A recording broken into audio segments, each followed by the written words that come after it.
Hello, we are back for another HA chat. Welcome back to another Monday. How are you guys? How are you doing? I'm usually gonna say, how are you guys doing? How are you doing? I'm no guy. I'm doing great. I'm doing great. I'm excited. Yes. This is a big week for us. It is a great week. Can't wait to announce it tomorrow. Right? But we're not here to talk about us. No, we're not. Hell no. No, we're not. We are very excited to be here with our good friend, Ann Ward. And just to give you a quick introduction on who Ann is, if you don't know her already, she is a growth scientist.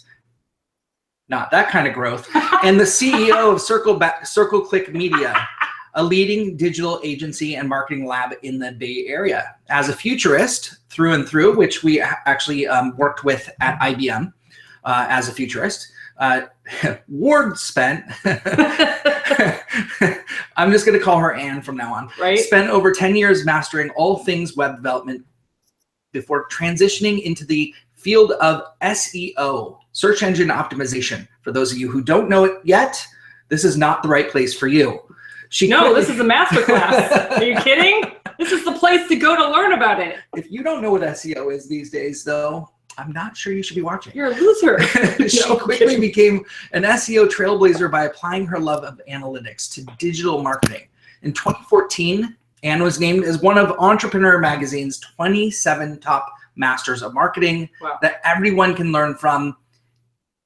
15 and was named again as one of their top 50 entrepreneurs to watch in 2017. And the list keeps going on. She's written O'Reilly's latest book on the topic SEO entitled SEO Battlefield, Winning Strategies for Search Engine Marketing. Woo! Dun, dun, dun. I feel like we need Rocky music or something. Yes, always Rocky music. We don't have it though. Always Rocky music. Google dropped all So that stuff. just to finish out, because this is really important, her personal writing has been included in Comedy Central's CC social scene as well as Funny or Die. Dude, mad respect, girlfriend. Mad respect. And her interests include robotics, AI, and virtual reality. How are you doing, Nan? Yes, that's right. Wonderful. Thank you. Thank you. Thanks for having me, Kramer. It's like the worst. Good to see you. Good to see you. We just finished seeing you at South by Southwest, where you were sharing your book with all kinds of fun people, including ourselves. How's the book launch been? It's been quite a thrill ride. As thrilling as a technical book can be, but yes, I've had great reception. I've had a lot of people reach out to me on Twitter, which honestly is like everything to me. But this book seems to be helping a lot of people, and that was the goal. So I'm very, very excited about it. And so you also talk about AI and virtual reality and all these other things, these future forward things. Why? I'm curious. Why SEO? What was the impetus behind choosing that as a path? You cover all kinds of things. What was the thinking behind that? For the book, definitely because the last 10 years of my life have been SEO. It's a means to an end, and there are so many different ways to get there. And SEO is sort of the master umbrella that I operate under, but it's certainly not limited to that. I would argue that SEO is migrating into a new term which I've come up with, which is SSO, which is the science of search. I think it's becoming much more scientific, and this book is meant to explain, how we got here and where we're going. And I couldn't be more excited about it because it's truly my passion, helping companies get found and helping them generate revenue from it. And so it made perfect sense for this book to be about that. But the next one, however, will probably be about something a little more future-y. So I have a burning question. What is it about SEO that's so damn sexy? Wow. Well, other than the practitioner, I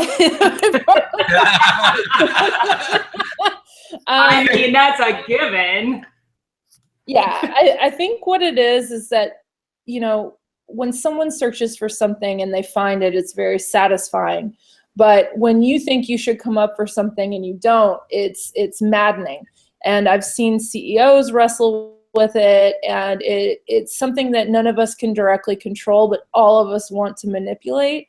And so to have insights and inroads into that makes you feel like a wizard. I mean, people liken me to a sorceress or some sort of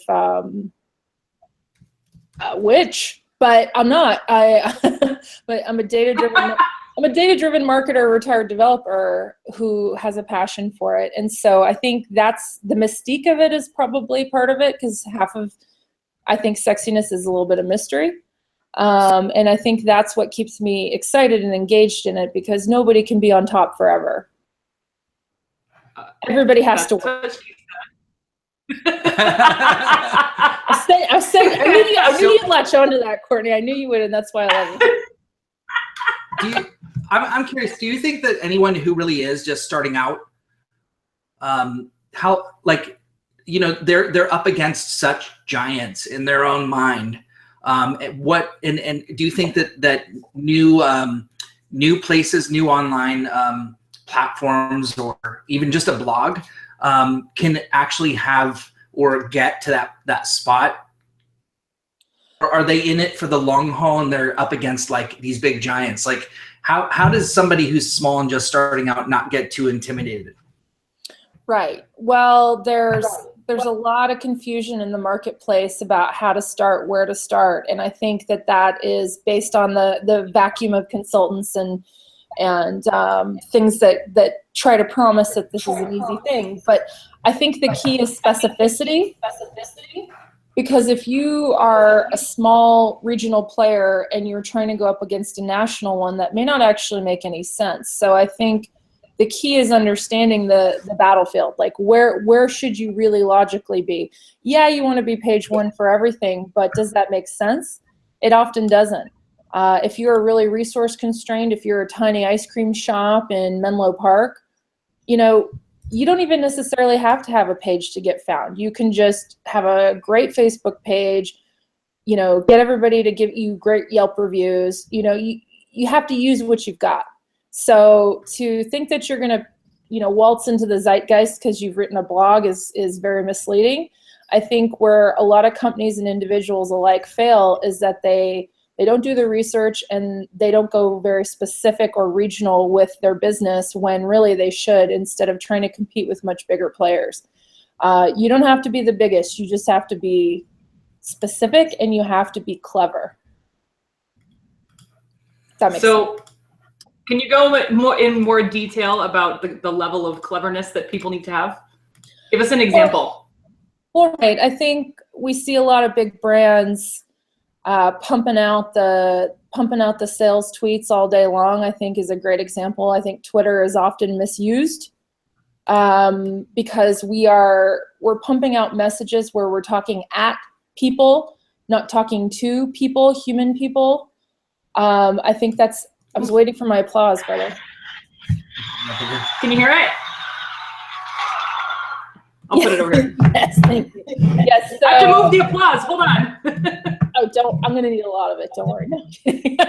No, I think that's where I see a lot of companies mess up, is they want the sales so badly that they're not putting the time in to build the relationship, or, you know, oh, we're doing influencer marketing. Well, what does that really mean?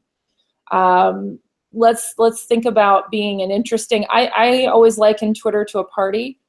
Would you show up at a party day one and blast, I've got great solutions for you? Or would you say, oh, how are you doing, and be engaging? And so I think being clever and oftentimes just means being empathetic. If you're interrupting someone's day, make it worth it. Ooh, that's a quotable quote. So how have you seen it change? Because when people first started to build sites, it was a much different place than it is right now. What changes has happened? Well, when I first started, my first web page I developed in 1997, we were doing everything by hand, and now everything's done with tools. So today's developer has an arsenal of tools. It's why containers are a thing, right?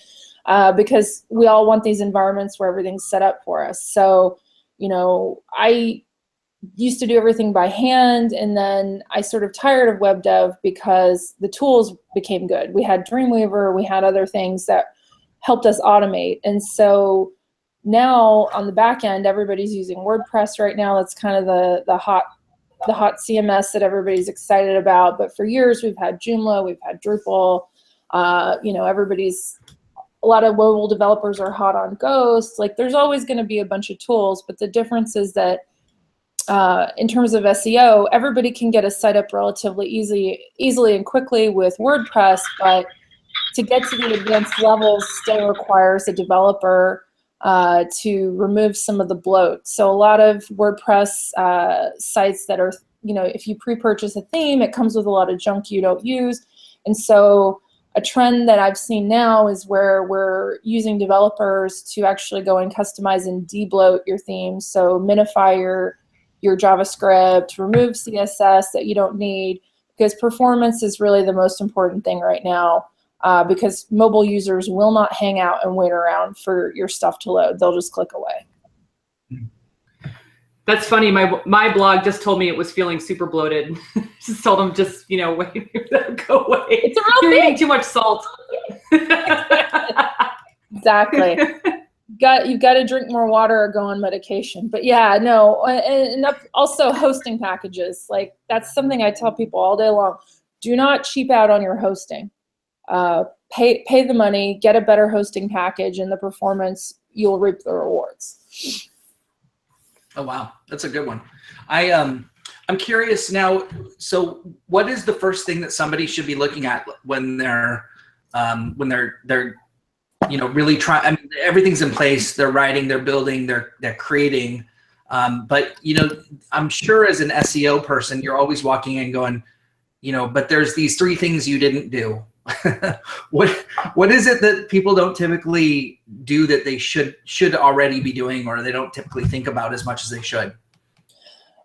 Great question. I definitely spend a lot of time talking to people about the 2 audiences we have for the web. So there's humans, us, you know, people. That actually was not I welcome the applause, but I wasn't actually going for it that time. There's human people, right? But the audience we often forget are bots, crawlers, spiders.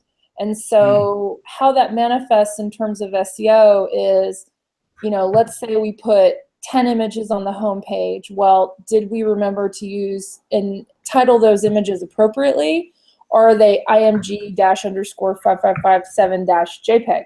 Well, titling them appropriately, using the alt attribute to describe for a spider what is in the image, that's something that is so basic and a lot of companies overlook, just because it's not second nature. But, you know, my appeal generally, if an organization doesn't understand, you know, I also think about 503C compliance.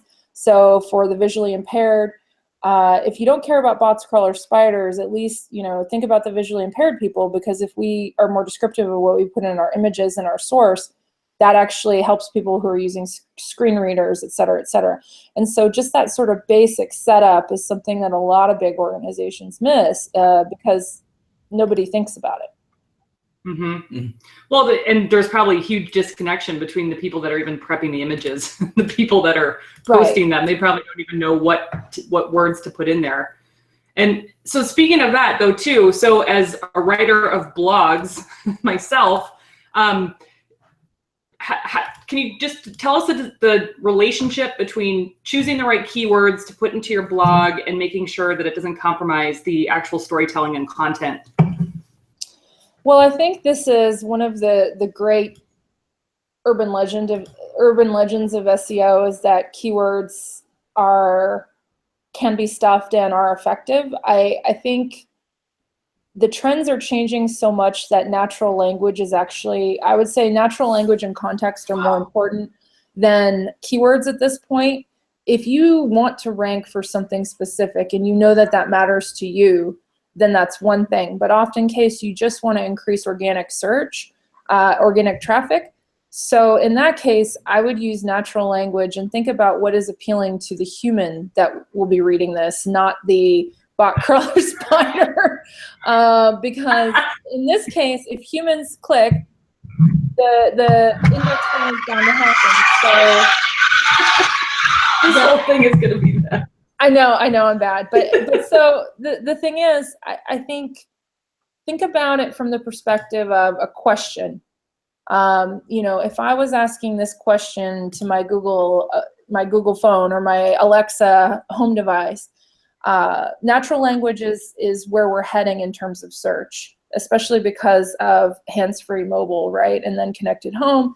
So I would think about it more in context of a sentence versus an individual keyword or phrase. And there are a lot of plugins that will kind of mislead you to think, like Yoast plugin makes you think, oh, I have this one focus keyword. This is great. I'm not saying to not do that. I'm saying that the future is in natural query, not in individual key terms. So I would avoid over tagging as well, because oftentimes if you're on a WordPress system, if you create tags with your post, and let's say you get really quirky with it and you do 10 tags, well, most sites are set up to where if you click on that tag, it takes you to a page that aggregates all of those posts. And if you're making 10 up each post, there's only going to be one. So it's not actually good for the user. So I think the emphasis should be what's better for the user rather than what's better for the robots, unless you're on that level. But overall, think about it in sentence form rather than individual keywords, because that trend is long gone. Keyword stuffing no longer works, and it actually can lead to penalization. Wow. Wow. I didn't know that. So wait, you want to know how much time you just saved me and like trying to go through searching for the best keywords to put in there? I mean, I don't think it's bad to be cognizant of what people are looking for. So by using Google Trends and other tools, it's not a bad thing, but I don't think that in and of itself is going to push you forward. I think thinking about it in the context of how someone will be searching for it is going to do more for you. Mm-hmm. Wow. So could you go ahead and just give us the silver bullet to SEO? Is that all right? There is no silver bullet. There's none. None. No, and I actually allude to that in chapter 1 of my book, because I get asked that all the time, like, hey, what's that one thing? What's that one thing I can do? And true SEO is so individualized, and true SEO is so, there is no one size fits all. There is no like, okay, do these 3 things, everybody. It's not a blanketed approach. Only general things I could say at this point are focus on performance, be interesting to the people that you're bringing to your site. But if you're thinking that there's one trick, then that's not how SEO works. SEO is a group of practices that over time are thought to, or should, are measured and improved upon and lead to more search. But there's not one quick, fast way you're going to get there. And if any consultant or book or whatever tells you to do that, then run far, far away. Mic drop. Know, so right? How let's say there were a couple things though. Well, there are a couple trends. There are a couple trends that I can say safely are gonna, be going on for a while. The first would be performance, which I've talked about a few times. Performance on mobile, especially. So, making sure something simple as you have a mobile site that your tap targets are configured for different finger sizes. So most people don't do actual mobile optimization for a site. They just do a responsive theme and then they call it good, but you actually need to test your site. So some tools can pick up some of the errors, but visual errors cannot be caught with tools at this point in time. So actually looking at your own stuff, testing it is good, because what's good for the user will be good for search. And then the other thing that I tell everybody I talk to is, if you have not already, deploy SSL. Deploy it. Do it. So SSL means secured sockets layer. So that means that when you look at your URL in the browser, do you see a little padlock?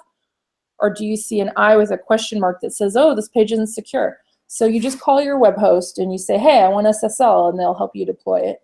And any site that does not have SSL is going to be fighting uphill at this point, because Google has made it known, all the engines have made it known that they want you to be secure. And if you're not, then you're probably going to be moving down in the rankings in the near future. Wow, interesting. That's a good one. I didn't know that. Everyone is Googling their own site right now. Yeah. They're like, oh no, hold on. Nobody is participating. All of a sudden, they're calling their host. Why did the tweet stop? What's happening? So let's talk about the future of SEO. Where do you think it's heading? Like, these are some great ideas and tips for what's happening. But you just mentioned like one thing, like if you don't have a secure site in the future, you're going to be hosed. What do you think? Where do you think everything's heading? Like big picture. I think usability, UI, UX are going to be king if they're not already. So there are what most people don't realize is that there are actually human checkers that Google hires, that like actual real people that check results to see if they're valid and if they're what they want to see, if they're trustworthy. So I don't think most people realize how much of machine learning is still, I'm not trying to say it on purpose. It's actually driven by humans. I do think the future of SEO is going to be more machine driven. I think it is turning into, if not already, more of a developer's game than the content person's game. And I'm sorry, content SEOs, I love you, but I think the developer and the more technical analytics driven person is going to be the SEO of tomorrow.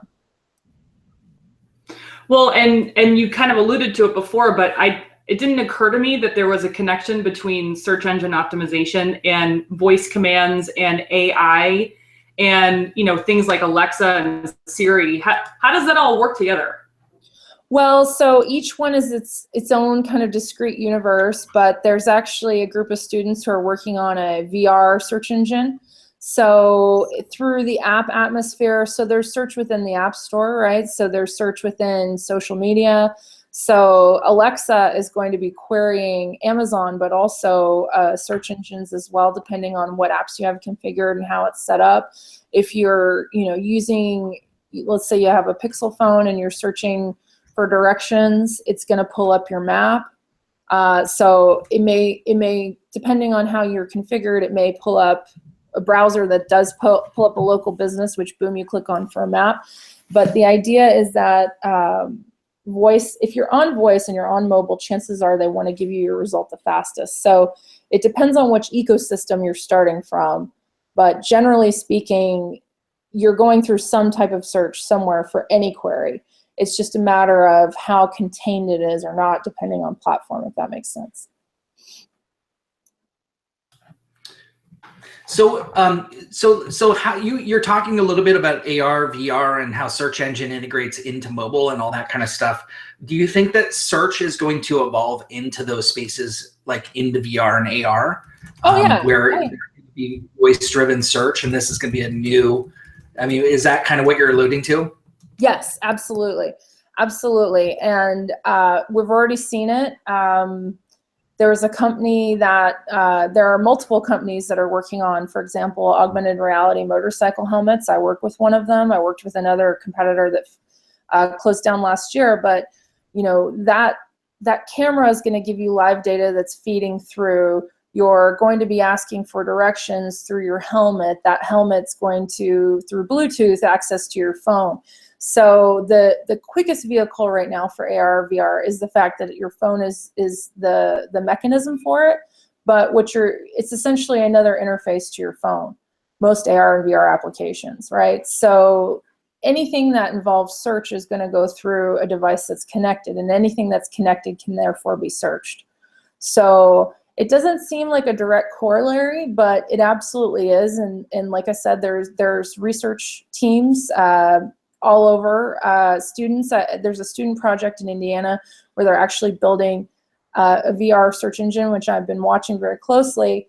But right now, I would just see it, if you're using Oculus, you're using Gear VR, you're using your phone to do it. And so it's a hop, skip, and a jump to search for that. And so I've even started doing smartwatch SEO a little bit, because it's interesting to see how queries appear on your smartwatch versus your phone. And this is something I'm tracking very carefully as a search maven as well as a super nerd.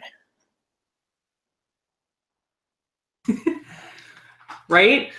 I do love that about you, by the way. Thank you. You fly your nerd flag high. I love it. Yeah, I recently tried to come out to a friend, like, I think I might be a geek, and he just ripped on me mercilessly. It was like, oh, really, Ambot? Oh, really? Anybody? Oh. Yeah, like, what took you so long? We all knew, Anne. We all knew. You've been Ambot since 1996. We knew. All right. Well, I'm not pretending to hide it. Yeah, I'm not trying to hide it anymore. So do you think that these skill sets that you're talking about, it's almost like when you look at kids today that are building their skill sets, HTML is like one of those skill sets where, they're learning maybe even beyond that. Do you think that search is another one that will become just part of the skill set that you learn almost in school? I would love that. That would be like the ultimate to me.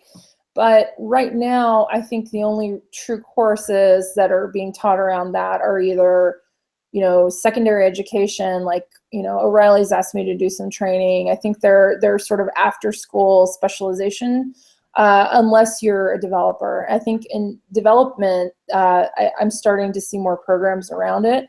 I would love it, but I think the best vehicle to get to that point, to get to be search is definitely the technical realm. So going through development or even design. I think design is the kissing cousin of SEO as well, because what's good for the user is going to be good for the engines. Because if you can keep people on your site, then the engines are going to take note of that. So the two work very closely together. I don't want to say that content SEOs can't get there, but there's a highly driven analytical aspect to search that you have to have both factors present. It's not just all in the head, a little bit of it is the heart. And so that's why I love it, because I'm one of those whole-brained people.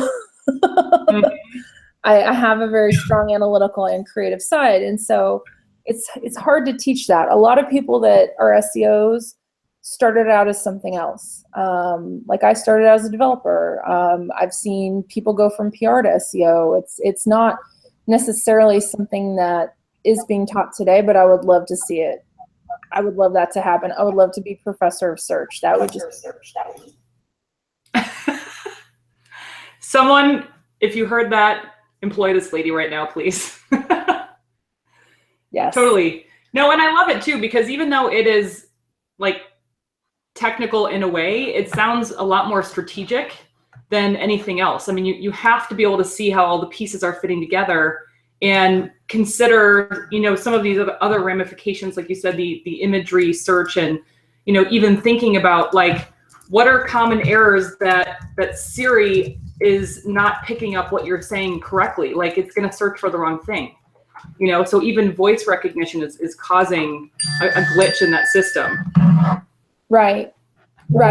I wouldn't call it a glitch as much as an evolution, but as connected devices continue and grow in our lives, so will search, because search is always going to be necessary to connect the glue, right?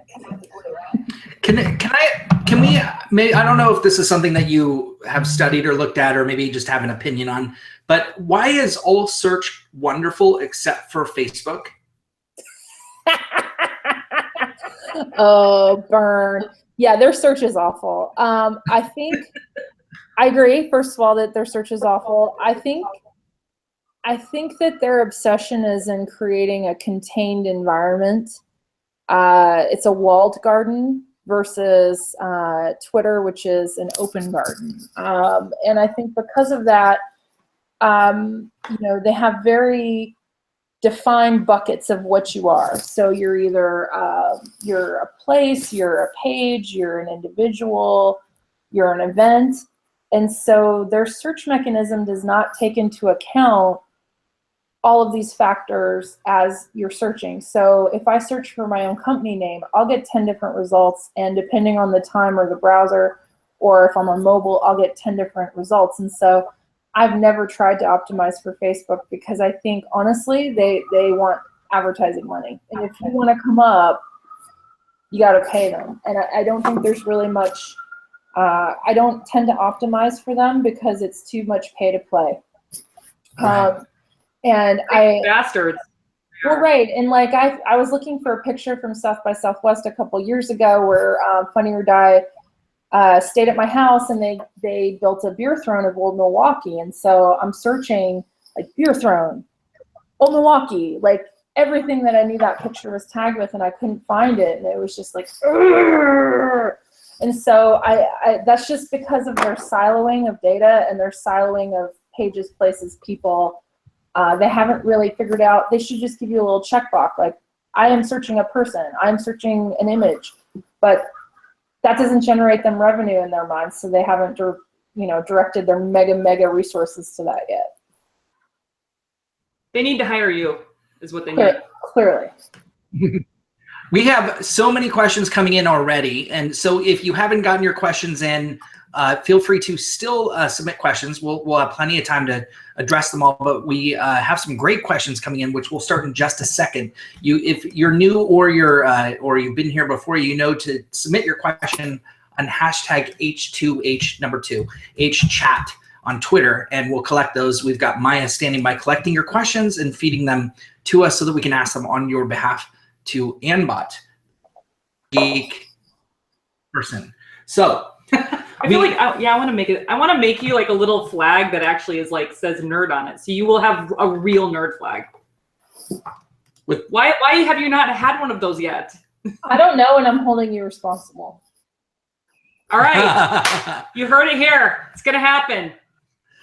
So just before we get into the questions, just kind of just want to wrap that up. What is it that that you think that that people can take away? Like, what's the one thing you want them to take away from your book? Like, why did you really write this book? Who is it for, and what was it that you wanted them to take away from it? I wrote this book to help companies large and small increase their search presence and to demystify the practices of SEO, which I think have hidden the shadows way too long. I have gotten way too much business over the years from shady consultants and people who have taken money from hardworking companies and startup founders, and it chaps my hide. It really does. I don't like that a lot of my colleagues don't disclose how they do what they do, and I think that has brought a cloud of doubt upon the industry. So my goal was to, first of all, help the little guy become the big guy, because I'm all about the underdog. But secondly, to demystify what doesn't need to be, it shouldn't be a mystery what goes into SEO. It's all very practical. And I wanted to transfer my knowledge into a book so that people could have access to my wealth of experience for a low price and be able to elevate our game as a whole as SEOs. And now I'm going to focus on some other weird, more futuristic stuff personally, but I really had to write this book so I felt like I could move on to the next level. And I have a feeling we'll get into that weird futuristic stuff here in the questions. So I'm gonna save that for the questions. But let's go ahead and get started. Let me start with Y Pro Digital. They asked, who do you optimize for, the bots or your potential customers? It's both. Generally, humans come first because humans are able to indicate interest to bots, crawlers, spiders but there are two audiences for everything that is SEO, always. There's no one or the other, it's both. Awesome. Okay. And so then Randy said, how will brands, Randy Theo, always a great H2H chatter, how will brands be able to take advantage of search in other universes? We kind of covered this a little bit in AR, VR, yet still be able to stay regional and local. Those are not competing goals. Those are converging goals, not diverging goals. So, you know, I don't think region has anything to do with platform. So if you are highly regionalized, you would want to optimize for mobile because, you know, statistics and experience tell me that if I am looking for a business that is local, I'm likely on the go and I'm likely on my phone. So to optimize for local search is to optimize for mobile, and AR, VR, and everything that kit and caboodle is the current vehicle for that is mobile. So those are not competing goals by any means. Fantastic. That makes it pretty clear. Hope that helps, Randy. Next question is from Glenda. She said, on the topic of VR, I'm sensing that people are really into VR. Nice. On the topic of VR search engines, I tried and liked Google Glass. Do you think that will come back? Maybe Google Contacts? What happens if you lose one? Yeah, exactly. Well, I think the applications of contacts for you know are very interesting for medical, right? Like I don't know if you've seen, Bryan, I forget who it is that's developing contact lenses for diabetics so that they don't have to take do the regular test that's painful. I don't think Google Glass is going to come back in its same form because people don't want to wear crap on their face. That's the scientific answer. But then we have things like the Snapchat glasses, which are popular, but I think they're popular because they're subtle. I don't think that they really did much for Snapchat in terms of furthering the platform. I think it was just a cool ooh-ah, and I'm definitely excited to see what comes next. But I think people are going to shy away from anything that obscures natural vision, which it seemed like Google Glass did because it was right here, so it kind of stole your focus of talking face to face. I think it's going to continue to evolve, whether it's an earpiece, whether it's a smart contact, it's going to continue to evolve, but I don't think Google Glass was so universally panned that they're going to have to reinvent it to come back out to the market. And you know, like so many people, I got the Snapchat glasses, I had fun for 2 days, and then I ditched them. So I don't think those really have the stickiness that Snapchat was hoping for. But again, I'm curious to see what comes next. And I think the smart watch is getting better adoption because it's on your wrist, it's not on your face. I think people, you know, it's used as a kind of an intermediary to your phone, which is a little more convenient. And I also, I have a Ringly, which I love. So like a wearable that just sort of, things that complement the phone seem to be what are doing better than things that are in and of themselves their own contained universe. And why can't they be fashionable? That's what I'm saying. Like, why can't they make them, you know, looking a little bit like this? Or I'm liking the wearables that look more like a piece of jewelry. Right. I think the hardware limitations, battery limitations, I think that was the other issue with Google Glass, is that they died within minutes. I think it's hardware and battery life that have really kept it from having a more advanced glass. I think there are plenty of companies working on that, but in the meantime, I think companies like Ringly are doing a great job of making it fashion forward without being too intense. But all it's really doing, and all smartwatches are really doing, is it's another way to get to your phone without having to take it out of your purse or your pocket. Right.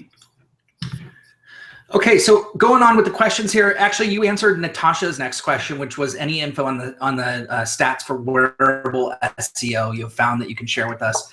And so we just knocked that one out.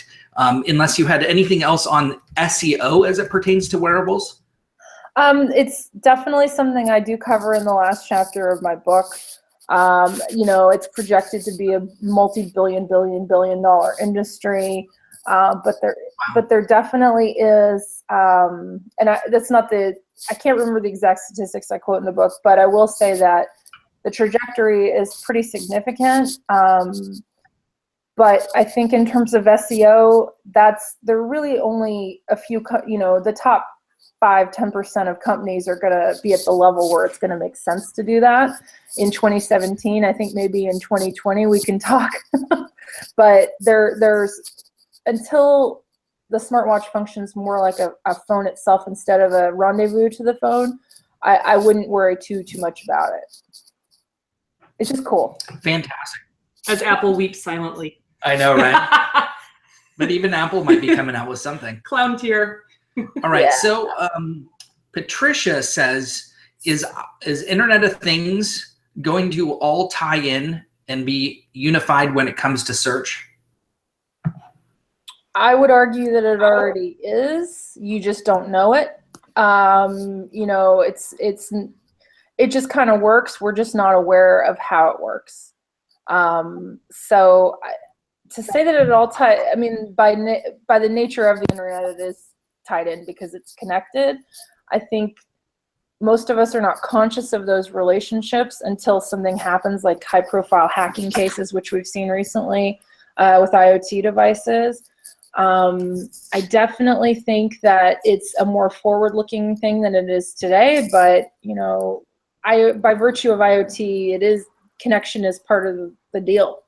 So yes, and those devices are sharing data whether you know it or not, unless you are really militant about your security settings and monitor everything. I've actually had a neighbor's smartphone appear on my Roku on my TV because they rolled out a new feature and didn't notify anybody. And so here I'm seeing my neighbor's smartphone and all his texts from his, I think, not very nice girlfriend on my television. So we're already there. We're just becoming aware. Like our connected refrigerators, we could search all the refrigerators in our neighborhood to see who had eggs, so we know who to go to borrow one, like if we run out. Exactly, or who has the most wine. Look at that purse. What is my problem? There's a new app. There is not an app for that. Well, they clearly would not be coming to my house because the wine is always gone. What? Okay, so David Pepper asked, are there other ways to search on Instagram beyond hashtag? So David, I'll actually say that that's a little bit of a different kind of search, but do you cover any Instagram search, or is that a part of SEO, I should say? I would say right now, Instagram doesn't bring a ton of traffic to the sites that I work with because they don't allow a lot of links. Like, unless you're advertising, you can't really put links. I will say that, I think sites like Pinterest, I'm using with clients to drive a lot of traffic. I'm having more fun with that right now. But Instagram is part of the Facebook ecosphere, so I wouldn't discount it. But, Instagram in and of itself is part of a bigger strategy. I think could be very useful in engagement for bigger brands. But again, you really have to be that top 5 or 10% for that to be a staple strategy, unless what you do is photography or something very visual. But when I go to post, or we're posting for clients at the agency, I just do my research on, okay, what is trending right now? What are the hashtags that get the most pickup? You always want to find a balance between what is accurately tagging this picture versus am I stuffing to try and get more eyeballs? Because so something I participate in every weekend on Instagram is Catterday. I was one of the early people who did. I can't claim that I invented it, but I'm the first person I knew that did, and this was many years ago. And so I see people tag Catterday that are just like pictures of women on beaches and stuff.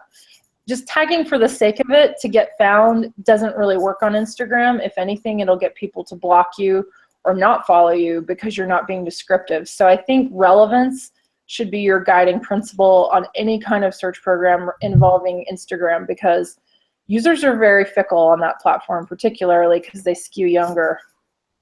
Sorry, sorry, millennials. You're not at the top anymore. Let's actually dive into video. Video is very, I mean, I would call that very search optimized, if you will, depending upon the platform. But how do you see that integrating and then becoming a total part of the ecosystem? Well, most people don't realize that YouTube is actually one of the largest search engines. People think of YouTube as its own thing, but it's actually a huge vehicle for search. I've had a lot of great results with YouTube SEO, but the resources have to be there to be pushing out fresh content constantly. I think in terms of YouTube SEO, what I see most companies fail at is filling out the description. You have a lot of space for text in those YouTube videos, more so than in a lot of other platforms. So use it to describe or even do transcriptions of videos. I've had a lot of good results when I have transcribed or used a service to transcribe video and put that along with it so that you're hitting all those audiences and spiders, bots, and crawlers. But I do think the way that people are consuming content, and this was something Mary Meeker highlighted in her last report, which I love the Mary Meeker annual report. She was talking about people are more and more consuming their content in video, and so I think this is definitely becoming a more viable SEO strategy to get eyeballs, especially on social. I don't even remember what the question is anymore. I'm just kind of spitballing. But I would video. I would say that video is becoming more important now to SEO than it has been, because people like, especially those little Facebook videos. I mean, there's so many big content providers crushing it with those videos, like BuzzFeed and their little, stop action cooking videos. Like, people like to see content in an easily digestible format on mobile. And so I would, any video I would embark upon, I would take that audience into mind first, is mobile. How do you how do you coach people to approach content? Like when you're looking at, because this is deeper than just an SEO conversation, because you're talking about natural language. So you're talking about the entire body of your content, the entire body of your work. And oftentimes, I just know, because we also, consult on content, that when we walk in, the content is very one-sided and often, very marginalized in terms of a content calendar. But I think it goes even deeper than that, right? Like, there's a lot of work that goes into planning before you ever get to SEO that drives SEO. Would you agree? Absolutely. I mean, content is the largesse of what we're doing, right? And that's why I think content and SEO became synonymous a while ago. I would agree that most organizations I start with are caught in this sort of trap where they think they have to talk about themselves on their own site. And I'm always like, well, they're on your site. Quit. Now you have to catch their interest. Quit selling because they're already there, right? If they're reading your stuff, you've got them. Now make it worth it. I do think that content it's like an obsession for most marketers, especially marketers like us. And I think that when we have to ultimately look at our resources before we can carve out any strategy, because something that I hate to see is when an organization is resource constrained and they think they're going to bust out, they're like, oh, we're going to do 10 blogs a month and da-da-da-da, when really maybe one a week would suffice. I also think that the formats are changing with mobile user behavior, where longer posts are starting to do better with more pictures because people like to scroll up and down. I mean, listicles are still killing it, and they always will. I've been doing listicles for over 10 years now, and they still crush it, and it kills me because it's like they feel kind of cheap and tawdry at this point, but people love them because they know what they're going to get. But right. I think the most important thing that a lot of organizations miss is consistency. If you're relying on someone who is otherwise busy most of the time to write, then backfill them. Getting things out in a regular cadence is much more important than blasting it out for the sake of it. because it keeps I would totally agree. Yeah, and I think that's the secret to success for anything is just consistency. Well, right. If you just show up every time, right? Well, right. And so we do a lot of content calendars for clients because that sort of helps us plan ahead, and then your social dovetails with that content, and then you have a strategy in place that is doable versus, oh, we're just gonna, the expression I hear a lot, which I'm not huge on, is boiling the ocean. It's like, no, we're not gonna, that one blog post is not gonna set the world on fire. However, consistently talking on topics that you are an expert of and getting those in front of the right people, that will, but you have to be realistic about resources in order to carve out an appropriate plan. And that's where I see a lot of crash and burning. Yeah, I would totally agree. What are your top sites for searching for trends and like popular topics? So I have an elaborate system of aggregators that I use I have some that I do that are client specific, and then I have some that are just sort of search industry stuff. So my new favorite thing right now is using Apple News, and I've got that tricked out to all the topics that I follow. And one of them is SEO. I write for Search Engine Journal occasionally, so I like them. I also like Search Engine Land. I like all the industry mags, but there's just a lot to wade through. So you can, on your phone, whether you're Apple or Android or Windows, you can find a news aggregation app. And then I try to always be open to all the platforms, right? So you can actually find, you can find the topics that interest you, and then the ones that are valuable for business, because, staying on top of information is such a key part of SEO. And so I do it on the phone. I watch the morning news on CBS every morning. I'm constantly searching for information. I actually sign up for some LinkedIn groups, believe it or not, with people that are relevant. But I think, again, specificity is key of what matters to you in your industry. And then also, I always track my clients' competitors. I always want to see. That's a good one. Yeah. See what they're putting out.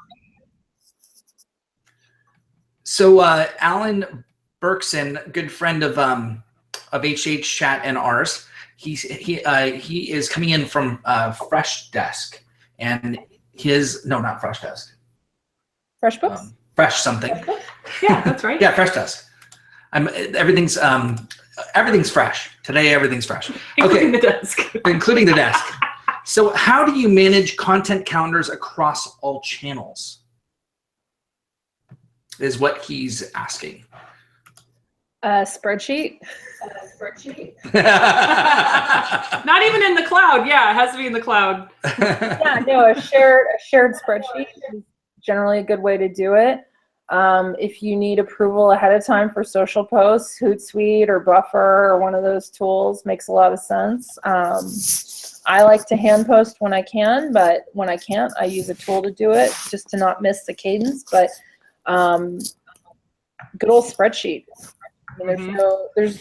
There are tools that want to do it for you, and if you really want to trick out things and send things out in an automated fashion on certain topics, IFT is a good one. If this then that.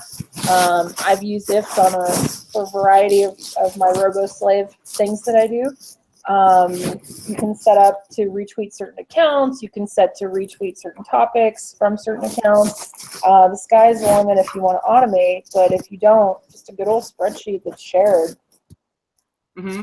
Actually, since Alan is the one who asked this question, I'll throw out a company called Lately, who he introduced me to, who's a friend of his, Kate Chernin, I think is her name. And they're in beta right now, but I saw a demo of it and it was freaking amazing. Like, combines, keywords in, you can author blog posts, but also schedule and author social posts in there that are keyword driven. So it's pretty cool. I'm thinking he was sending you a softball. Right? All right. I'm picking up what you're laying down, Alan.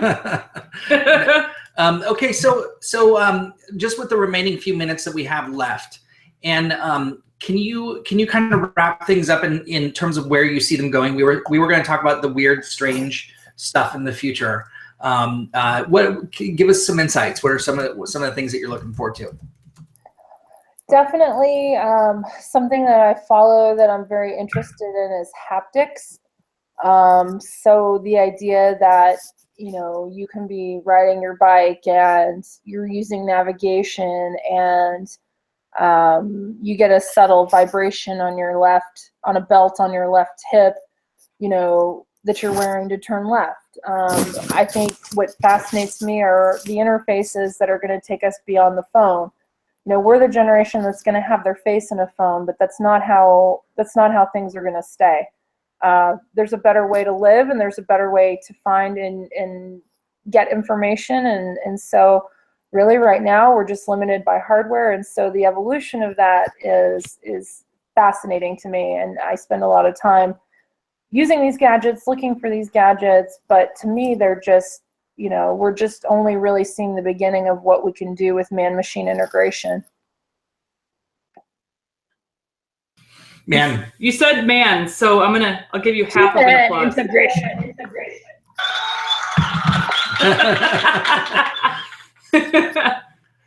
Oh man, and we do have that. I mean, it's built into our you know, Apple Watches and all our different devices, and you know, and even our phones. And I mean, the haptic side of it is pretty fascinating. Combined with you know, all the things that are still coming. I mean, it's just it's a really cool time to be alive right now. So I couldn't agree more. Let's hope it stays that way. Yeah. Well, in our lifetime. Yes, and then couple that with the maker revolution and 3D printing, and you know what it's doing for so many people. It's just amazing. You know, from everything from organs to limbs to jewelry to just crazy things that we can do now with 3D printing. I think combining those two with connectivity is pretty amazing. And you know, I love seeing how technology helps us be better as people. Whether it's physical or emotional or otherwise. You know, a good friend of mine works with a company called RoboKind. That's robots that work with autistic children on improving their speech and understanding responses, because speech therapists tire out, whereas robots do not. And so this robot will work with the children and actually record so that the therapist can get data from it as well. I mean, it's just fascinating to me. How life can be improved, and so this is what I spend my time doing. Yeah, no, it's awesome, and I don't you wish that we could just keep talking for another hour? I know, right? Well, we're out of time, and so Anne, if you wouldn't mind just sharing with everybody where to buy your book, where to get your book, and where to find you. Great, you can find your own very own copy. Let me ask you. Why did you choose the image? Is that an eagle? Yes, this is the steppe eagle, which is a predatory and migratory bird. It's also called, they refer to it at O'Reilly as your call-upon. I did not choose. I simply asked that the series of books prior to mine had a hummingbird, and I asked for a more badass bird. I just was like, can I have a more serious bird, please? And they gave me this. So I was like, cool, that's awesome. So I'm very proud to have the steppe eagle on the cover of my book. And it's O'Reilly's way of bringing awareness to endangered animals. So yeah, so that's why they do it. So I am available, my book is available on Amazon, Barnes & Noble, as well as O'Reilly.com. And the way to find me is probably Twitter. I spend half my life on it. And I'm Annbot at everything. ANNEBOT. I'm Annbot at all the stuff. Fantastic. Well, thank you so much for being a part of today's show. And there's a ton of people, great conversations. It's like a stock ticker here on Twitter. So thank you everybody out there who has been tweeting alongside the chat here, for joining us on another HH chat. We'll see you back here next Monday, same time, same place. Yep. And thank you so much. Really appreciate it. Thank you. Thank you so much, Chris. All right. Cheers. See you soon.